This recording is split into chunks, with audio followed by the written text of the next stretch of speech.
U aleji zaslužnih građana na Novom groblju u Beogradu danas su uz najviše državne vojne počasti sahranjeni posmrtni ostaci heroine Prvog svetskog rata Milunke Savić uz melodiju pesme Tamo daleko.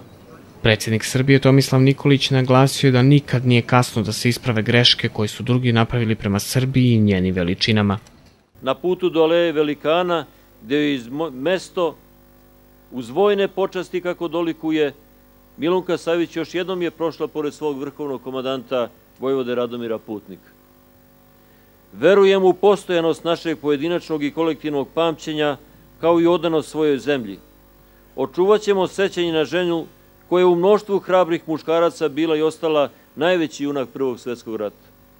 Primajući počasti iz celog sveta, zahvaljivala se u ime svakog srpskog redova. Zato sada i ovde, odajući počast Milunki Savić dan uoči proslave potpisivanja primirja u Prvom svetskom ratu, mi, zahvalni potomci, odajemo počast svim svojim junačkim precima. Neka je večna slava Milunki Savić i junacima Velikog rata. Nikolić je rekao da uz Milunku Savić idu najlepše srpske reči, heroina Velikog rata, ikona i simbol Prvog svetskog rata, Orleanka u šinjelu, mati srpske siročadi, uzor, zaboravljeni junak.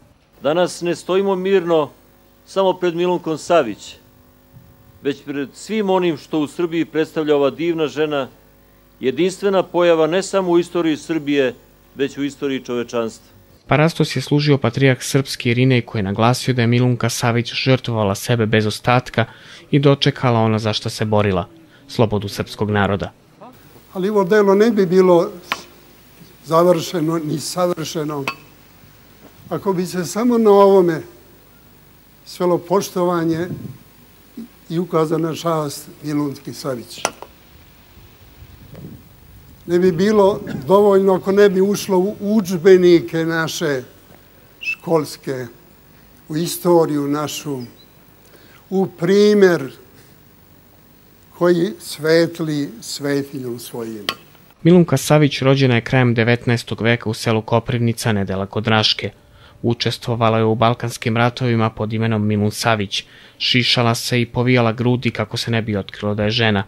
Njena tajna je otkrivena pošto je u Bregalničkoj bici 1913. godine ranjena u grudi.